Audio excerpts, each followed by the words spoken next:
देखन में छोटे लगें घाव करें गंभीर। भाग 3। लेखक श्री राम शर्मा आचार्य आपको पढ़कर सुनाते हैं पुस्तक के पृष्ठ 33 से। मृत्यु भी जिससे हार मान गई।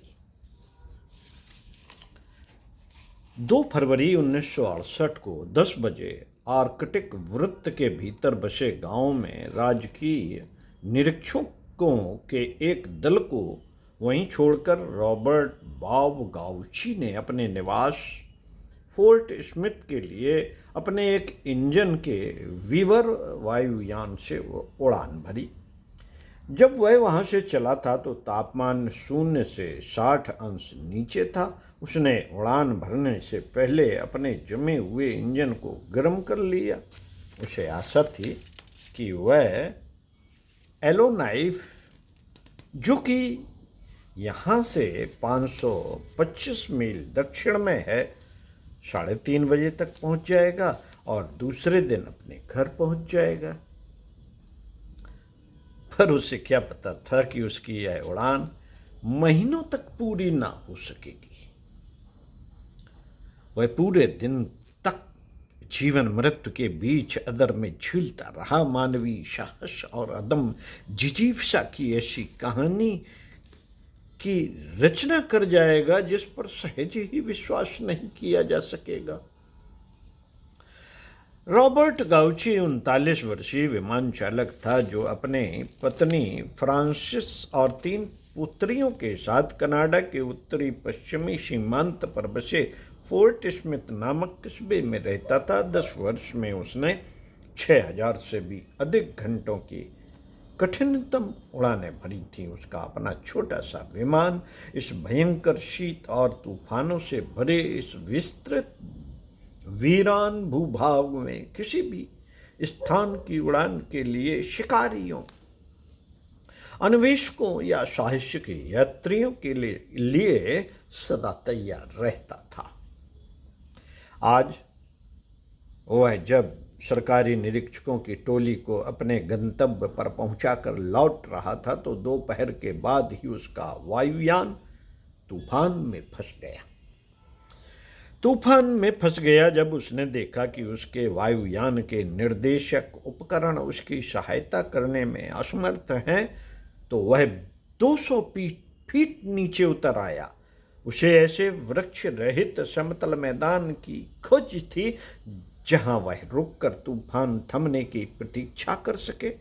उसने एक नज़र नीचे फैली हुई विस्तृत हिमावृत धरती की ओर डाली। उपयुक्त स्थल देखकर उसने अपना यान नीचे उतारा। शीत बड़ी भयंकर थी। उसने पैरों में सील मछलियों की चमड़ी से बने जूते पहने हुए थे। उनके भीतर मोटे मोटे 4 जोड़ी मोजे पहने थे। शरीर पर कमीज के ऊपर 2 स्वेटर और उसके ऊपर फर का कोट पहन रखा था, किंतु वह शीत के मारे कांप रहा था। उसके सोने के लिए प्रयुक्त होने वाले गर्म थैले के ऊपर 3 वैसे गर्म थैले और रख लिए। तब भी वह सारी रात बुरी तरह कांपता रहा। दूसरे दिन सवेरे जब उसने अपने इंजन को पुनः गर्म करके दक्षिण की ओर उड़ान भरी तो उसका दिशा सूचक यंत्र खराब हो गया। मौसम भी क्षण क्षण में खराब होता जा रहा था। हवा में बर्फ के कण उड़ने लगे थे और कोहरे ने धरती और क्षितिज को ढक लिया था। ऐसी स्थिति में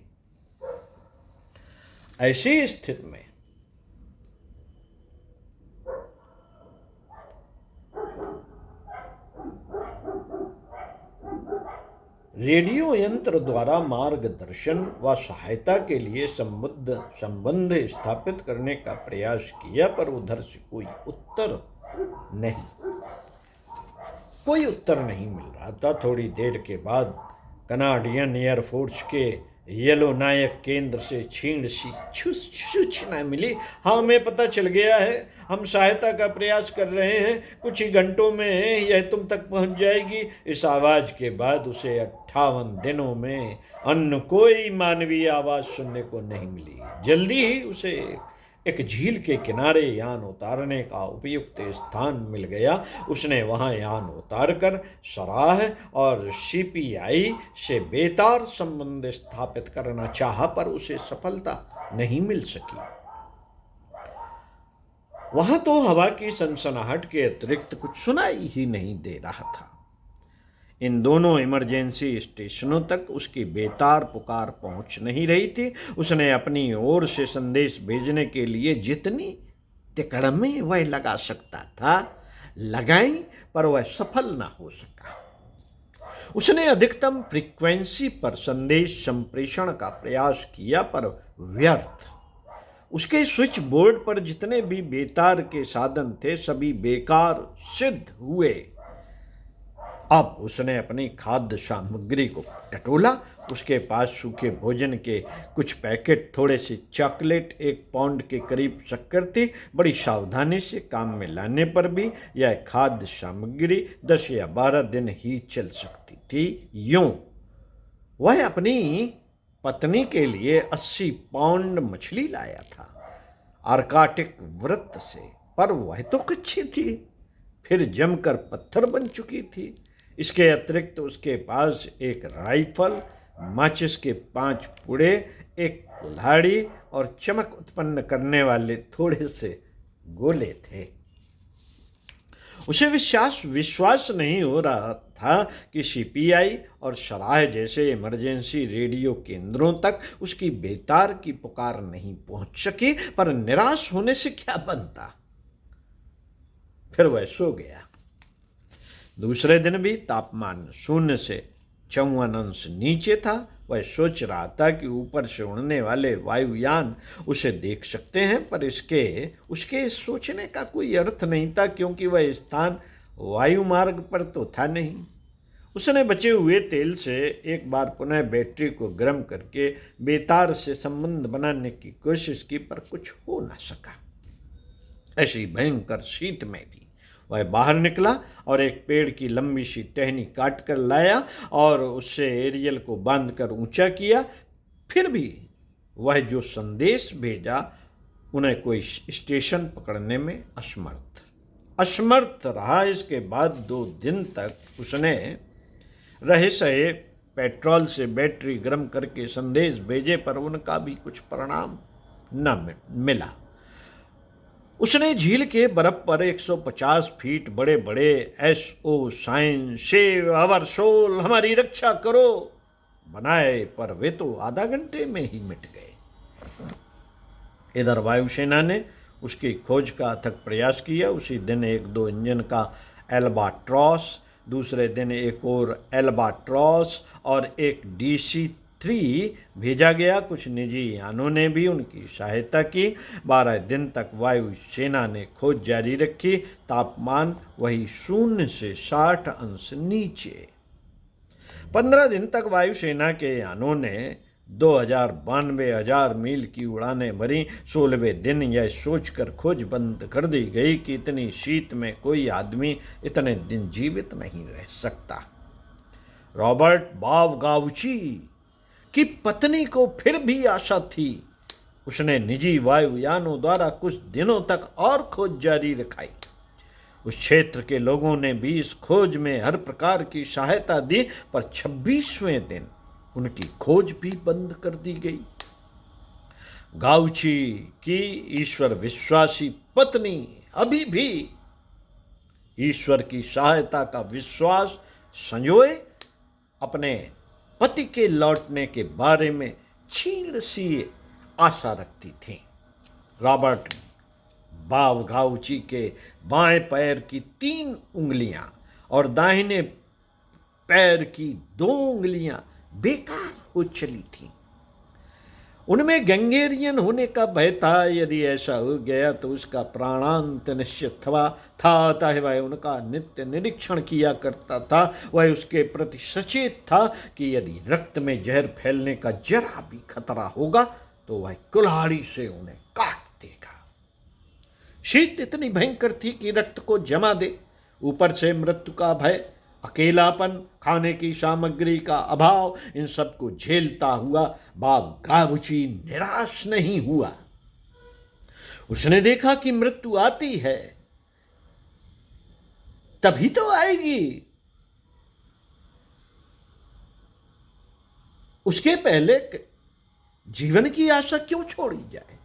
जब आएगी तब आएगी। वह अभी भी जीवन के प्रति आशावान था, जबकि दुनिया के लोग उसे मरा हुआ मान चुके थे। मानते क्यों नहीं? ऐसे मौसम में भला कोई जीवित रह सकता है? वह अपना अधिकांश समय सोने में ही बिताता। वायुयान का केबिन उसकी शीत से तो क्या रक्षा करता, पर हाँ, वह हवा से बचाव अवश्य करता था। उसने अपनी खाद्य सामग्री को खूब लंबा खींचा, फिर भी वह 14 दिन से अधिक नहीं चल सकी।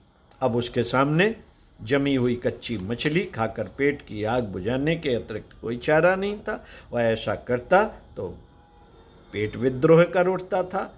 यह भी एक विकट समस्या थी। समय बीतने के लिए उसने अपनी लॉग बुक के एक पन्ने से डायरी का काम लेना चाहा, पर पेन की स्याही भी जम गई थी, सो वह डायरी भी नहीं लिख सका। भूख, प्यास, पांव का दर्द और निराशा, इन सबसे भयंकर थी वहां की निशब्दता। उसने बाद में जब मौसम में कुछ सुधार हुआ तब अपनी डायरी में लिखा, मैंने इससे पहले ऐसा निस्तब्धता युक्त स्थान नहीं देखा था। कोई आवाज़ नहीं, न चिड़ियों की, न भेड़ियों की, न लोमड़ियों की अथवा किसी वस्तु की। ऐसी स्थिति में ही पता चल पाता है कि प्रकृति के प्रत्येक प्राणी का अपना एक महत्व है। ऐसी स्थिति में एक आत्मा का दूसरी आत्मा के प्रति सहज स्वाभाविक दुलार और आकर्षण का पता चलता है। उसने कितने ही भटके हुए विमान चालकों की सहायता की थी, पर आज स्वयं असहाय स्थिति में फंसा हुआ था। गजब की प्राण शक्ति थी इस व्यक्ति में। भूख, प्यास और एकांत भी उसकी जीवन आशा को समाप्त न कर सका।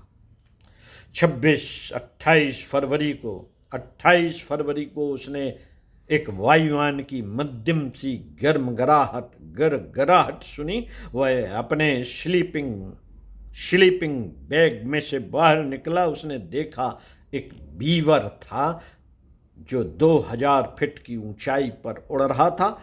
गाउची ने उसके चालक का ध्यान अपनी ओर दिलाने के लिए अपनी बंदूक द्वारा चमकने वाला गोला छोड़ा, पर चालक का ध्यान उधर नहीं जा सका। अब भी उसे आशा थी कि वह बच सकेगा। वह रात भर स्लीपिंग बैग में सोया रहता और दिन को झील की बर्फ या SOS व हेल्प की संकेत अंकित करता। कभी कभी उसकी उंगलियां बहुत दर्द करने लगती थी। भूख और ठंड भी कम परेशान नहीं करती थी। 5 मार्च को उसने अपनी डायरी में लिखा, भयंकर शीत सप्ताह था यह। मैं सोचता हूं अब अधिक दिनों में इससे बच नहीं सकूंगा। 12 मार्च को उसके ऊपर 2 वायुयान गुजरे, पर वह उनके चालकों का ध्यान अपनी ओर आकर्षित करने में असफल ही रहा। अब तो वह उंगलियों के दर्द के मारे झील तक जाकर संकेत भी नहीं बना सकता था। उसने 16 मार्च को डायरी में लिखा, आज मैंने भोजन के नाम पर प्याज के शोरबे का थैला गले के नीचे उतारा है। अब मौसम बदल रहा है। 30 मार्च को दिन का तापमान 0 तक ऊपर उठ चुका था। उसने आज यान के लैंडिंग गियर में से थोड़ा सा तेल निकालने की हिम्मत की। उसे जलाकर जमी हुई मछली को सेक कर उद्रस्त किया। 58वें दिन 1 अप्रैल को शाम 6 बजे उसने फिर वही आशा भरी विमान की गिरगिराहट सुनी। उसके चमक संकेत को इस बीवर के चालक रोनाल्ड शियरडाउन ने पकड़ा। उसने विमान नीचे उतारा। जब उसने और उसके सहचालक ग्लेन स्टीवेंस ने बाब गाउची को देखा तो आश्चर्य से चिल्ला उठे, हे भगवान, बाब अभी तक जीवित है। सचमुच बाघ जीवित था, मानव की यदम्य जीवन इच्छा और साहस के प्रतीक के रूप में। ओम शांति। मिलते हैं इसी पुस्तक के अगले वीडियो में।